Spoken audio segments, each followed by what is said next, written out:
Welcome to another episode of DD on the Spot. As always, I'm your host, Ryan Johnson. And I mean, she doesn't even need an introduction. She's on for the second time. We have Jessica back on the podcast to give us an update on what she's been up to. I mean, it's been like, what, 6, 7 months? I think it was like November that we last had her on. So I thought, yeah, let's just go and give her a holler and see what she's been up to. So yeah, she's our current guest again. And Jessica, thank you so much for coming back on. Of course. Thank you for having me. Well, I got to ask, first of all, because I ask this every damn time, what is the weather like in Texas today? Ooh, the weather is great today in Texas compared to the last couple days. It was rainy, so now it's just kind of clearing up. And I had a good hour-long walk this morning. Actually, first day without coffee in a long, long time, and I feel good. So not craving it. I'm chilling. The walk helps. Had coffee about 3 times in my entire life. Oh my gosh, avocados, But coffee. but here's the thing. You can tell with my hyperness though, like my head would explode basically. So I can't do it. I mean, I've tried Red Bull once during a baseball game and that was bad. I was just off the wall basically. But yeah, when it comes to energy drinks and even like coffee stimulants, it's a rough thing for me. But yeah, so I mean, it's been 6 months. I mean, what have you been up to? I mean, obviously I've been following you on Instagram and I know that you do stuff with clothing and stuff like that, and that's awesome. But what else have you been up to in the last 6 months since we last talked? Well, I figured out when I'm graduating, which will be in December, and then I will take a gap year where I will spend a lot of my time contemplating, working out, and definitely competing. I've got to get myself healed this year and recover a bit. I have an adductor, I don't want to say injury, but maybe condition of tendinopathy. And it's just basically tendonitis that you would have in your knees or your elbows. So, really focusing on getting that healed, taking things pretty easy while maintaining my shape. It's actually not as difficult, and I'm sure this all depends on where you are in your fitness journey. It's not as difficult to maintain your shape, your condition if you eat correctly, and even if you're lifting a little bit lighter, you may not gain a bunch of mass, but you will stay conditioned, and the intensity of the exercise definitely plays a part. So I found it, okay to take a little bit of a slower um, method of going into competing and making sure I'm completely healthy. But yeah, that's on the plans. Graduating. I mean, I have like two lives. I have a life on my social media and my working out, just being free. That's one life. And then I have like a work life that I'm actually in reality here and things that I'm doing every single day and, human things I need to take care of. So just been living it up. I do have a job and I do have a good position there. So I'm satisfied with where I am right now, but I would like to achieve more. Wow, that is awesome. So how have you mixed things up training since you've been taking it down slowly a little bit? Do you just not go as many days or just the intensity is a little lower? Or what's that been like? Well, I definitely listen to my body. If I start to feel that my adductor, my groin is tight, okay, I'll take a break. This just happened in the beginning of May, like May 8th, whenever I felt it very badly. It was a bad pain. And yeah, the doctor told me it was tendinopathy. I was like, God, do I have a hernia? Really freaked me out for a sec. But that would be very bizarre. So really, I just got it earlier in May. I have not done any heavy squatting. Before I got diagnosed, I did deadlifts. They weren't heavy. It was like 135, and that even irritated it. So I've been doing a lot of yoga, surprisingly. It is fantastic. I'm learning a lot of cool things whenever I get on my pad at night, my mat, I guess. And it's just been cool, calm. And when I'm in the gym, I'm using a lot more intensity with lighter weights. So using a dumbbell to do the same exercises. Basically, I actually haven't gone under a barbell. I'm going to wait probably until June, mid-June, just to make sure I don't mess up anything. And I know I go hard in the gym even when it's with heavy weights, so I can see how gradually the tendinopathy has, I don't know, been acquired over time. But I can do upper body, so I've been doing well on back, and I think having less stress on injuries and stuff has helped me structure my workouts better. And I actually do like, I mean, there's really two sides to it. So you can see somebody who does just full on weights and cardio by the, I guess, bodybuilding textbook where they're only doing the Stairmaster, they're only using a treadmill, and they're only lifting heavy weights, doing strip sets. They may have never been an athlete in their life. And so they're coming into this and going by that method, and they end up looking great. That's great. Um, I do think that there is a second way, many ways, but a more attractive or appealing way for longevity to train, and that would be incorporating daily life cardio like you were walking. Now, I mean, the extreme of walking that far and like that, but I don't I know went a little too hard, everyone. I've admitted it before on a previous podcast. Yeah, I went a little too hard. I learned my lesson. for sure. I mean, hey, at least you're out there. Some people don't know how to apply intensity anywhere. Obviously, not to compare, but yeah. So, and then there's this method of like, I really like looking at people who do calisthenics and the way, it shapes them so naturally, so beautifully, and so gracefully, like to where they can move. Something I noticed is I have a lot more mobility. Um, and but there's something about the intensity of lifting really heavy and of, how would you put it, like excreting those emotions, that's beautiful. So I think I'm gonna try the second way for a bit and try and like move my body more. Um, do I don't want to say CrossFit exercises, but because that's not what it is. But you know what I'm talking about, where you actually incorporate more movement rather than like up down, forward back. It gives you a little more room for, I think, improvement in the mobility, so that when I do come back, I'll be like superhuman. In what ways do you think the yoga's helped? Because I've had so many guests on here talk about yoga. I've never done it myself, but I've heard wonders about it. So it's something that I might want to get into. But again, me being 6'3" and I'm not that flexible at all. That was the only reason I never got the presidential fitness thing, is because they had you do that stupid thing like elementary school where you had to reach down off that thing and see how far you could stretch. But so how has yoga impacted just your working out and just your fitness life? It definitely helps my flexibility. Something that I lost a lot of whenever I put mass on without constantly stretching it.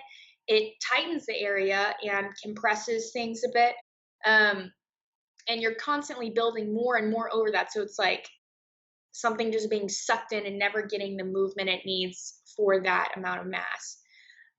So it's helped me move better. I can move better. I feel like I can flow better, literally with my arms, with my legs. Sitting in one position doesn't make me as tight or as uncomfortable.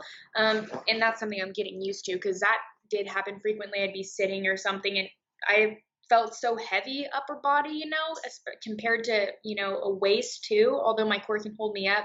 Um, it would start to dully like hurt. And so a lot of core strength has come from yoga. And I think that's probably one of the biggest um, advantages to yoga, is you use your core so much that you could practically hold up any other part of your body. If you've ever seen people go on like the pole and do the flag pole, right? Or just other calisthenic moves that show, oh my God, this person is made to survive. Like if this person needs to go through a jungle, and do some, they can do it. But also, I mean, yoga and meditation, I don't consider them to be one and the same. Obviously, you can do yoga without meditating. However, it's how people say that working out is a meditation. Yoga is like a similar form of that, just like a less intense version, maybe. At least how much power you're exerting. I think the power moves inward, and so you like move and you're able to move without exerting it. It sounds really weird, but yoga is weird. I think you can kind of like get what I mean. But I love the vinyasa flow, and I like just taking it slow. I've started trying to stand on my head or do like a hand headstand and keep my core really tight. Something I noticed about bodybuilding is I love it, but it put my waist so small, and I was working on it for aesthetics and to get strong. So I kind of neglected, oh damn, like I have a small waist and a really, wide back. How am I going to hold myself up unless I have like more core strength? So I just realized that my body was very, I guess, proportional, but it was almost like overly proportional. So having to work my core more has been a big deal in this because it was not that strong from just bodybuilding. No, and that's yeah, core work is something that I think a lot of bodybuilders especially neglect because a lot of them, some of them I've talked to don't even train their core. They just expect it to come down with their diet and stuff. So that's great that you were realizing that. But how did you deal with the stress of finals and this lifestyle too? Because I mean, those two do not seem to go well at all, especially because I remember being in college and dealing with, I wasn't even a bodybuilder. I mean, I just worked out a lot and just dealing with that. I mean, it was almost impossible. It was a I spent I'm taking 16 hours right now. I also have a job and I'm trying to work out. I have a relationship. I have a dog. And, I feel like it was a lot of stress, not just on working out, but on everything else because the profs don't give a they say, you do this, finish this by this, and then they don't even give you feedback on your finals. No, it was awesome. I ended up getting, good grades out of my 16 hours. I feel happy with that. I feel good about myself. I put in the damn work. Yeah, I took a week and a half off from working out. Okay, that's a week and a half I can rest. If I need to use my mental energy elsewhere, that's okay because then the next week I just come back even stronger, and I did. And that's probably partial reason for the injury. Who knows? But it was tough, and I have a lot of anxiety. So, and one way that I get that out is by working out. So, um, it was a tough week and a half. Yeah. How do you deal with the sleep factor too? I mean, with all those things that you listed, I mean, your sleep must need to be just absolutely perfect. Cause like for me, I have a little bit more free time where I can, somewhat sometimes decide, when to go to sleep and when to wake up. But for you, it seems like, I mean, you have to have everything down pat. Um, yeah, I would say that I do have a relatively good sleep schedule. But that's just because I'm moving so, once if you move so much during the day, I'm ready to go to bed.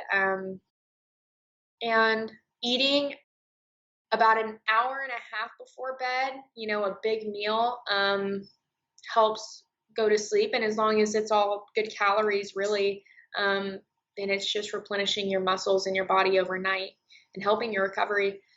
But with with intermittent fasting, I feel I get better sleep because I do eat bigger meals at night. So even changing up your diet helps your sleep schedule a bit for sure. Um, Yeah. yeah, I mean, there's so many tricks to that too. And I mean, like you're talking about, you're planning on taking a gap year after you graduate and, just focusing on if you wanted to compete or not and, working out. But what is one area that you think you would want to improve on the most in your gap year in your body? I think it's hard to gauge such a thing because I have not seen myself lean like I was my first prep. Um, so I can say, my legs, to make it easy because I think that there's always room for improvement on the legs in most cases. I mean, obviously you've got people like Sid and I mean and what's her name, Shanique, Yeah. um, who do they need improvement on their legs? Probably not. Probably not. But it's just such a large muscle. But like I said, I haven't seen myself shredded since prep, so I'm not sure which muscles have improved and which ones have not improved. I know that my rear delts have improved. Um, so I would say first, it depends on the division that I do. Second, it depends on what I start to look like when I lean down because I think once you start a prep, um, you get leaner more, or like, how would you put that? Maybe not, but like 4 weeks in, you can really gauge when and what muscle you need to begin to improve. Is that frustrating at all? Like not knowing specifically like what you've improved on the most? Because like for all the hard work, if I didn't know like, wow, I think I really improved on this, but you don't know for sure, it might be just kind of frustrating where if like in the end and you finally lean down, you realize, oh, I didn't improve as much as I thought. That seemed like that would be kind of frustrating. Yeah, absolutely. Um, I mean, it's frustrating to not see my bot. Like, I wish there was a trick that you could do where you snap your fingers and you're able to see yourself at that body fat that you were on stage just for a second in the mirror and see, eyes on what you can improve. So yes, it is frustrating. But I mean, it doesn't matter. Like I know I've kept my shape well enough. I can gauge myself. What do I need to work on? Probably my legs. My glutes have improved a lot. I think my legs and my mid back will be major factors in how much I improve from last season. Well, and you said it depends on what division you choose as well. Do you have any? Is there any one division that you're leaning to, or are you just kind of just waiting to see how your body looks? I think I was built for figure for sure. I think my shoulders are broad, and even without too much muscle on them, I have a very wide and X frame body type. But we talked about this last time about people getting bigger in divisions. Now, I don't know if I don't know if it'd be healthy for me to compete in figure and first of all have now if I competed in figure and I really wanted to go far, I would have to make sure I'm getting literal physical therapy very, very frequently. And that would probably be what I dive into is making that goal happen of being number one overall. And or I could just compete for fun, which I enjoy to do too. And, depending on the competition, if you nationally qualify, you can still choose to go into an NPC show. That's what is recommended usually is coaches will say to their clients, okay, so you placed maybe second or third and you were nationally qualified. And that's within your class too. It's not even overall. It's just within your class. And um, do you think that you're ready to, go to a pro show um, if you haven't even placed first in a, nationally qualifying show? So honestly, I have a lot of confidence. I think I could probably, based on the competitions I've seen, which there have been a lot over the years, I'm looking at this, I'm gauging what kind of evolution is happening within even more amateur shows. And I feel like I could take first place, like even being probably maybe even like 6 weeks out from a competition. So I think that I have a lot of potential to put on the stage. Um, I don't know exactly if I would want to do wellness though, because I don't think that I have the frame for it. I think I could do it and pose correctly and probably place, but I like to have, there's two types of people. A person that sees a division that they ideally want to look like and they go for it regardless of what their body shape is. And then there's people who see what the body shapes are in each division and place themselves based on that.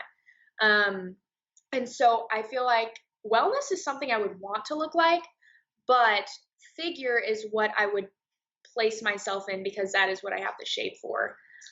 So I'll probably end up doing a figure competition. One of the coaches, his name is Noah Bethard, that I was going to use here in town. He's great. He's an IFBB in men's physique. He looks great.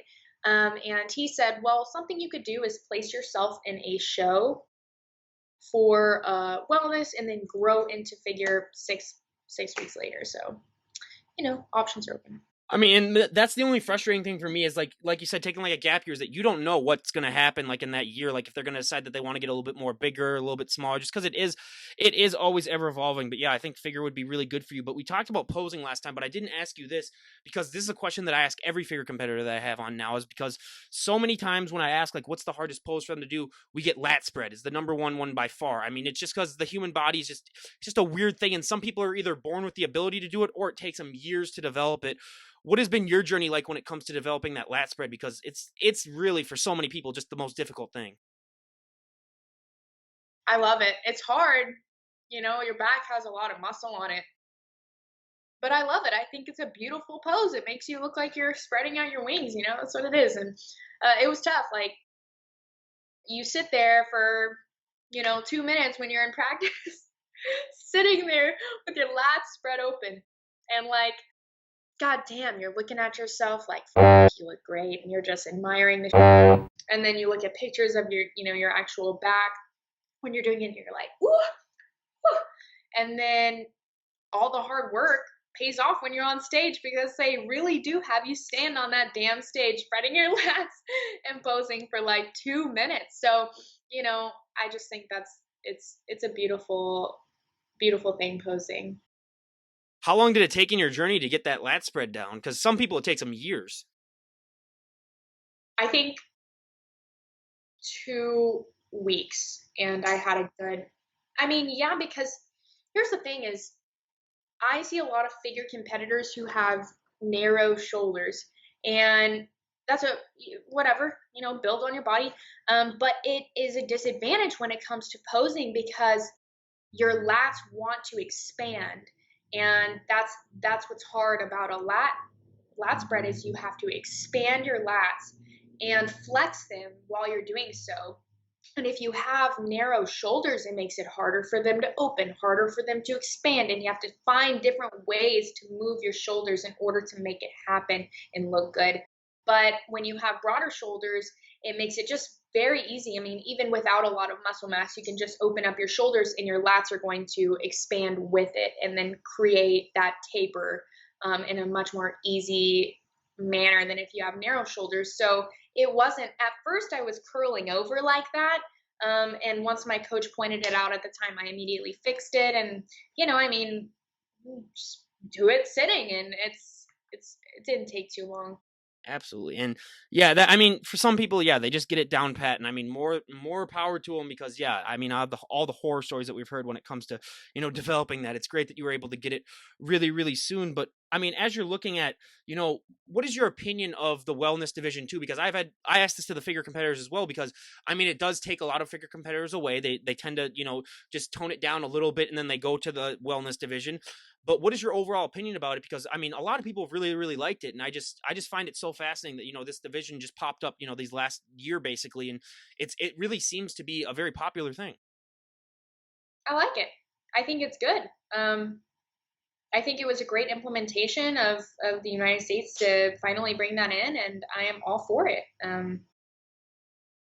Yeah, no, I mean, for me too. I mean, it's just the only thing that people have said too is that they're like, oh, what is that just going to make figure even harder than it is because like all the hard people, all the very hard and lean people are going to stay in figure then. But yeah, I really don't know. I mean, it's only a year. It's gonna need to take a way longer than it has to really find that out. And even if it does, I mean, it looks like things are getting even harder anyway. So it would just be natural and stuff. I always find it so funny when people bring up that if you look at like the bikini girls now and then you look at the bikini girls like 30 years ago or like the fitness girls. I mean, the bikini girls are even bigger now. So it's like, good God. So yeah, who Yeah, knows where things are definitely going. half shoulders and everything on bikini. I mean, gotta, I love it. I think it's a beautiful look. Definitely looks like they actually train pretty hard. And so I respect that.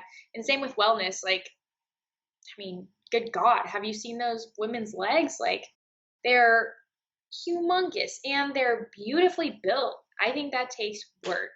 And I don't care about your genetics, that takes work just with any division. So, yeah, there's nothing to tap on any division at this point. Oh, absolutely. I mean, let's be honest, the fitness competitions that they did like back 20, 30 years ago, they could just pick people off the street basically and then do it for like the what was bikini, but no, it's still I mean, they still had to work out and stuff, but yeah, it's definitely gotten a lot better. But when it comes to just you know, coronavirus, we talked about it a little bit last time, but I mean, now as we're sort of I'm not saying ending things with the pandemic, it's just winding down slowly. What has it been like for you? I mean, being a student, how has it been like, going being in college during all this? Um, Chill. I It's been more chill. Because we had, I mean, if you get vaccinated at this point, if you want to wear a mask, wear a mask. If you don't.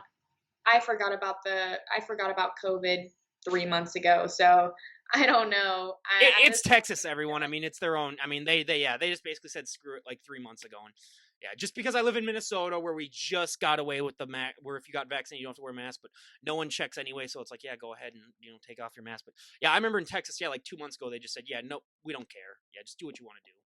don't give a damn.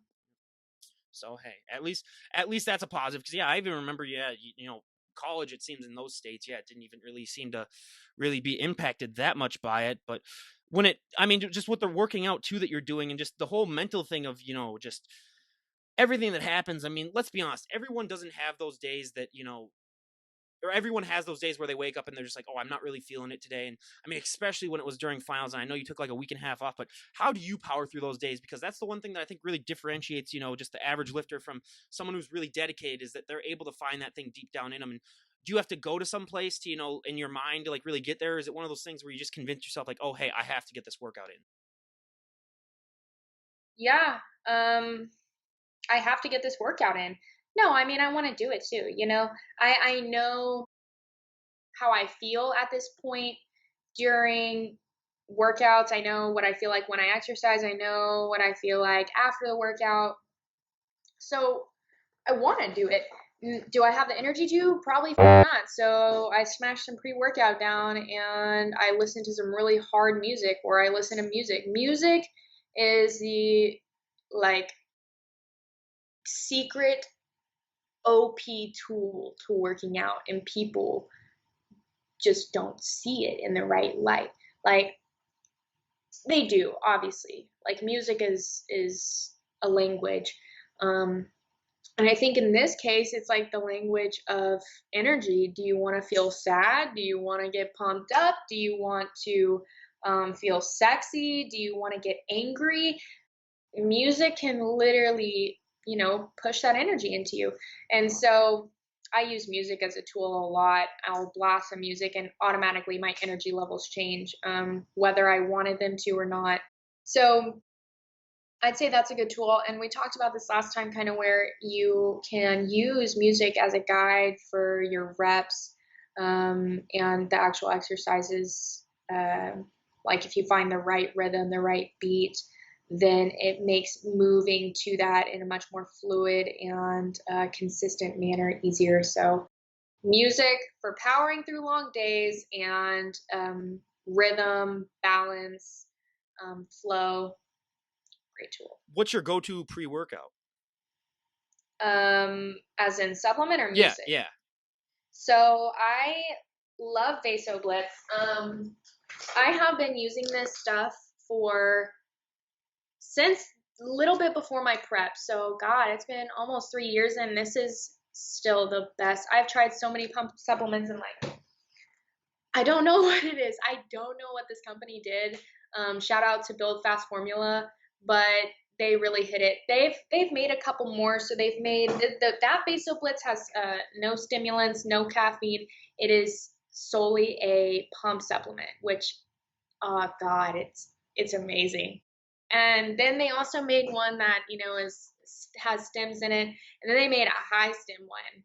I mean, I tried them all. I don't like those two, but I love the pump. That's all I really need. And if I need pre-workout, then I don't have the actual because SP just made it, but Strong Physiques made a pre-black, and it's got all the necessities in it for it. I actually do kind of fuck with beta alanine. Never was a fan for some reason back in the day. It never like what do you call it, intrigued me. I was never like, oh, I like the tingles. But now I'm kind of like, damn, that's some sensation. Get me in the gym.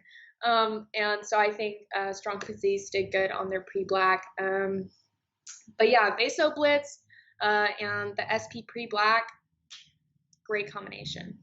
Absolutely. And yeah, I'll leave a link to that stuff down below too if everyone wants to check out that stuff. But you mentioned before that, if you really wanted to go hard in the sport, you would have to, see a PT almost, you have to see him a lot. But what's your schedule like now when it comes to like going to see one or just going to get massages or something? Because I can remember the first time I got a massage after working out, heavily. It was one of the greatest feelings ever. So how do you incorporate that in your life? Because when you become a bodybuilder, I mean, you basically have to become, it's sort of like it's a little bit more than visiting like a dentist or something like that, but it's like you have to make your appointments.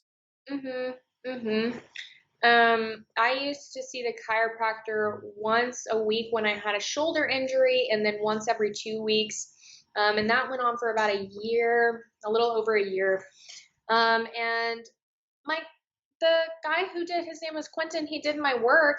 He left, and honestly, like I think whenever I used other trainers there, their hands weren't going as in the way that I like he knew all of what I needed really.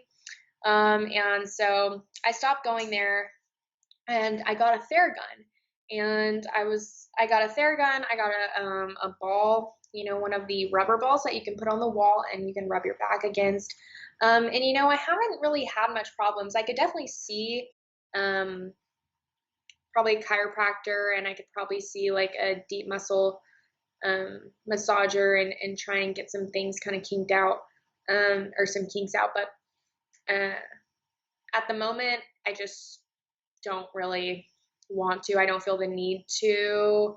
But you're making me really feel like I need to go to the. Oh my god, if I had the money, I would just have a personal chiropractor that would just live in my house, like in the basement somewhere or something like that, and I just go see him, every single morning and like every single afternoon. And I mean, it would be constant, but yeah, Yeah, it's see, that's the thing, cause money. oh yeah, that's the only problem. Yeah, But well, I mean, just like a lot of things in life, yeah, they just happen to for cost sure. money. But a Theragun was a good investment to kind of replace that because I do use that quite frequently, and I can say that it does make a difference. I have wanted to get one, so I will definitely look into that too because that's been one thing that's been. I was just helping a friend move this last weekend, and I completely overdid it. Where that night I had basically had to like crawl out of my bed because it was just my lower back was just oh god because I'm 6'3" and she had like a small house, like I had to be crouched over the entire time too, which I think was the reason why I got hurt. It wasn't the lifting part, it was more of like just I had to be like bent over going down the stairs and going up the stairs. It was one of those old houses where like you could tell it was built by someone who's like 5 feet tall because the stairs were literally like this wide and they were like yeah, it was horrible. But yeah, we had to literally I had to literally saw a dresser in half, and then I had to redo it once we got it up there because that's the only way it would fit upstairs. So, Oh my god. yep. What? They really wanted the dresser That's upstairs. a What can lot I of say? like work for. I mean, hey, you did it for a friend. That's good. Well, but guess what though? I was expecting a dinner, and they only took me to a gas station and got me like one of those icy things. Yeah, No fucking way, dude. yeah. I'd have been kind of pissed. How long did you spend doing that? About like 6 hours. Oh, I would have been pissed. No, I mean, They had a legit reason. They had to go visit a family member that had just gotten out of the hospital. So I give it to them. But still, then they just had they had like a barbecue last night, and I wasn't invited. So we're gonna see what that's all about then. no Yeah, way. we'll see. That's tea. I would. Mm-mm. Yeah, I know, it's interesting, but yeah. So I'll keep you posted on that and see what Keep me posted. what comes of that. But yeah, it's just yeah, you definitely got to worry about that type of stuff when you're working out too. I mean, just all the other extra curricular activities that you're gonna do. But what is your cardio like right now? Because like it's the bane of my existence. We talked about this last time, but have you changed things up now that you're obviously not going to be competing for a while? I love to go outside. I love to swim. I love to walk. I feel like thermodynamics here. If you're in the heat and you're sweating, your body is using calories to keep you going. Um, I don't remember what is it. If you're extremely cold, your body does not expend as many calories. Yeah. I can tell you all about that. Oh yeah. Yeah. Well, when it gets to -30 up here, yeah, you kind of have to. Right. Your body becomes slower. It doesn't move as quick. Yeah, so that's the thing is I feel like the heat is a really big advantage for people if they want to one lose weight, two tone down. If you get outside and you move, you're going to feel much better than I don't know if you've ever noticed this, but like when you go in a gym and the AC is just pounding in there and you're like, "Dude, turn this the off. Like why do we need this in here? Let me sweat." But no, I mean you end up sweating, but I don't know. I really like the outside. I feel like the heat gives a really big advantage when you're trying to lose weight, shed any toxins in general. Um, and so I walk a lot. I like to row. I'm a big fan of rowing. I used to be a row coach, so I know the form, and I think that's good for the joints. Oh, one of the best back workouts you'll ever get. Right? Yes, exactly. Yeah. I kayak personally myself. Oh, so you're doing the real thing here. I didn't want to say anything, but I was just like, hey, I started when I was a kid. We went up to a friend's lake, and it was like a super long lake, and I spent the whole entire afternoon rowing from one side back to the other, and that was terrible. And I almost drowned. I almost drowned the kayak because I went too close to the water, and then I got out of it, and then too much water got into the kayak, and it started to go down. So I had to like swim like 5 feet down and just like get it and drag it up. But That I sounds. I had plenty of adventures. I was like 10 years old, so you gotta cut me some slack on that. But no, yeah, and I gotta ask though, because like I have the super pale skin. How are you not tan to a crisp being in that hot summer Texas weather? Because like for me, even though I am like the whitest person ever, when I go out, I will get somewhat of a like a farmer's tan at least. Well, so I'm on Accutane. Oh, I am on Accutane. I started that, and it has made a world's difference in my skin. Don't know if you can tell, but I mean, you wouldn't be able to tell because you'd have to like see me up close. Probably, I could probably show you some pictures after this or no, something. I've But seen I've seen your Instagram profile. I know what you're talking about. Yeah. yeah, so Accutane is a f***ing wonder drug. It just has so many adverse side effects, like being out. Can I just say one of the benefits about growing out a beard is that you don't have to worry about your acne up in your face at all because it covers everything. You lucky bastard! Like I It's can so feel, I can fair. feel, I can feel like two or three zits underneath there, but I was like, huh, no one's gonna notice. Right? That is, you can have your face just take, and it's like such a big part too, you know. But that's another thing is Accutane runs through your liver. It's processed through your liver, and I believe it's like a really big dose of a derivative of vitamin A. And this going through my liver prevents me from one drinking. And to be completely honest, like my first show, um, was I completely natural? I mean, I got first place out of, or at least that group, and then second place overall out of like a lot of women. So I'll just leave it that there were women competing here that, were not natural, and I was part of it. And so that obviously runs through your liver as well, which is why you want to take milk thistle, which is why you want to make sure that you're taking care of not only your hormones, but your liver at that time during those periods. And so that's also another thing that I contemplate. Well, one, any type of anabolic that you run, especially as a female, but even as a male, you're going to have some sort of side effect. There's definitely going to be a positive one, but there's probably going to be a few negative ones. Um, and one of those is acne. Something I definitely noticed was, my shoulders or my arms, even my chest, my back, uh, and my face already had some, but it kind of flared it a bit, changed the like structure of it all. And I've done really well on Accutane. My skin texture has changed tremendously. I don't see any more pimples, and I haven't seen that in, I don't know, 3 years. So I'm very happy about that. But I know going into something, I mean, look, you can compete completely natural. Now, I'll say good luck then if you decide to do that. Then yeah. exactly. And it's just that's the way the sport is. Like, uh, obviously, there's different ways to measure and do it from a coach, get mentoring, make sure that you know how to do it. It's real and it's just not some random thing off the street that someone offers you.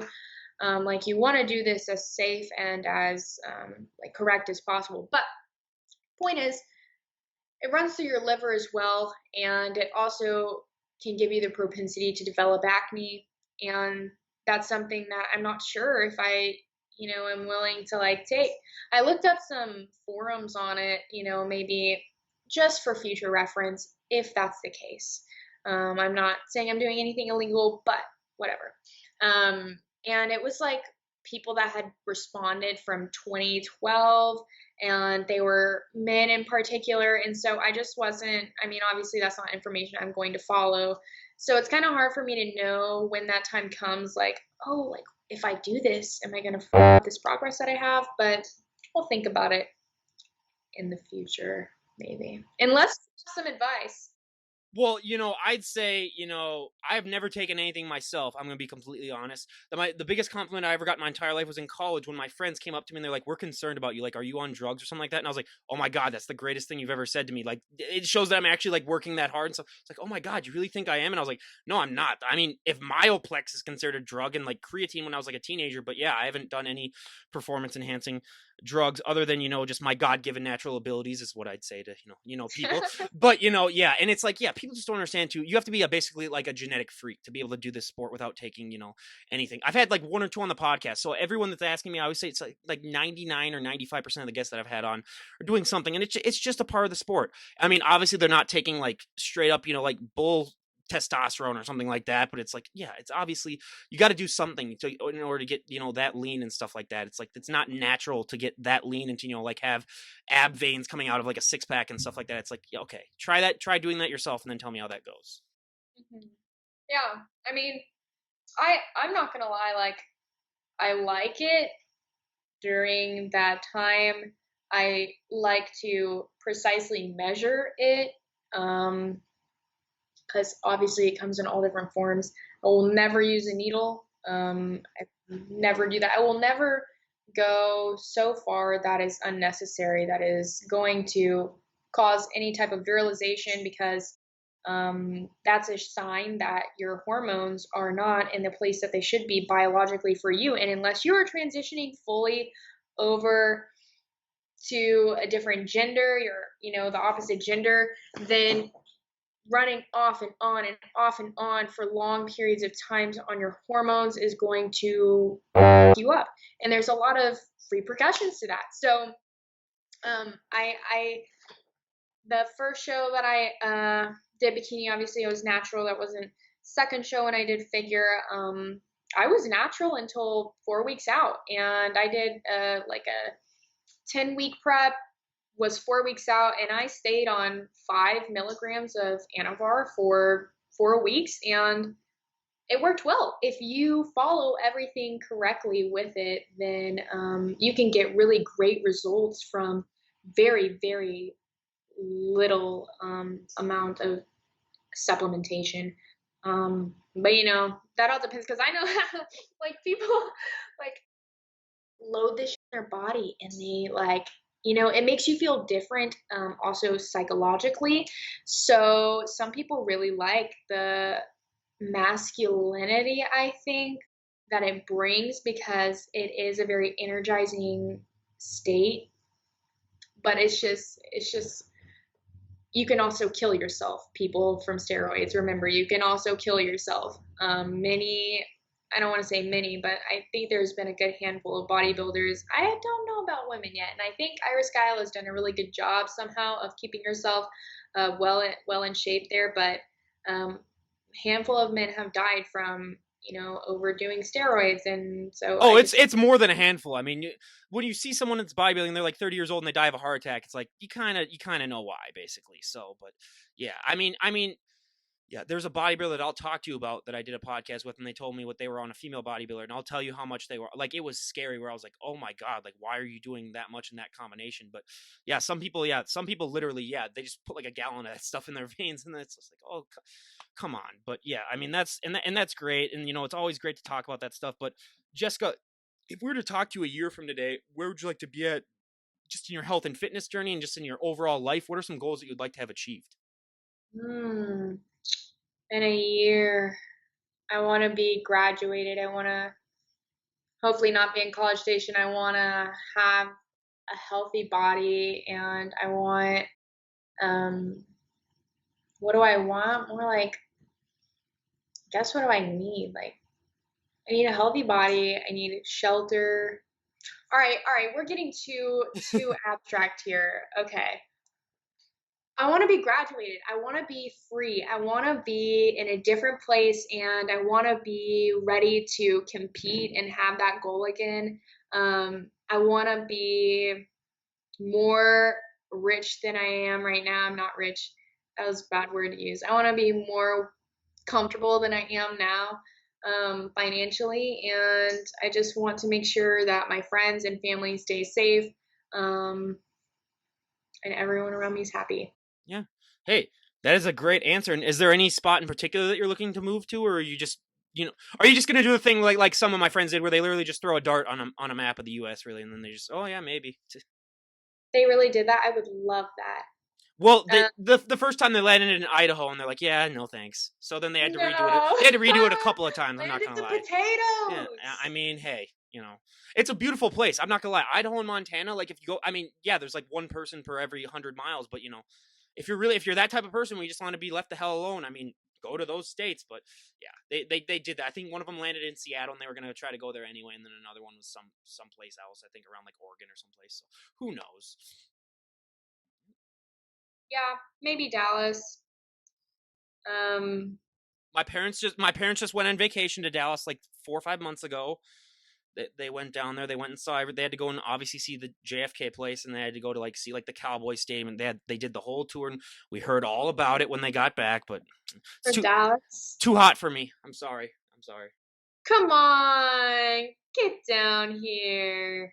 Okay, I say get up here then when it's negative 30 degrees then. Bruh, come on. Unfair comparison. When it gets so cold that your gasoline freezes in your car so you can't even start your car. Nah, man.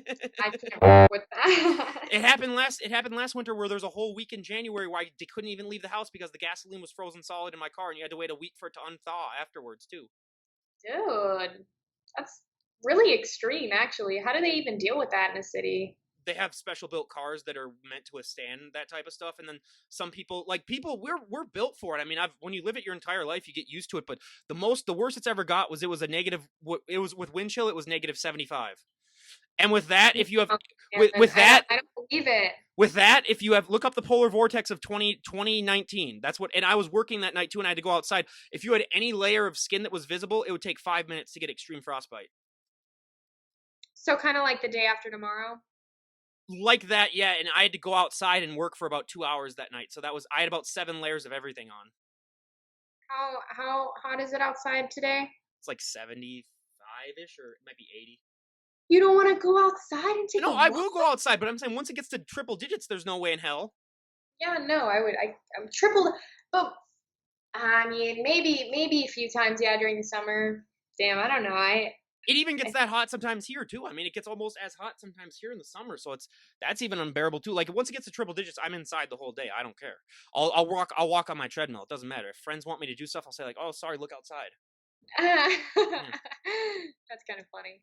Unless it's lake day, then you can just go and play in the lakes and stuff like that. Then I'll go do that. But yeah, there's not much to it. But yeah, as like I had before, everyone, when it's Jessica's on the podcast, we'll talk about any topic, not just bodybuilding, and I love it. But unfortunately, our time is coming to an end. And Jessica, is there anything else that you'd like to say before we wrap things up? Whoever watches this, you're awesome and you're beautiful, and you definitely deserve all of the best things in the world. So make it happen. Again, you guys, Jessica, thank you so much for coming on. I really appreciate it. Of course. Thank you for having me. You're always such a pleasure, Ryan. I appreciate that because that is my goal in this podcast. And everyone, go and check her out. I'll leave a link to her Instagram page down below. And this is Ryan Johnson, DD on the spot, signing off. Have a great day, everyone.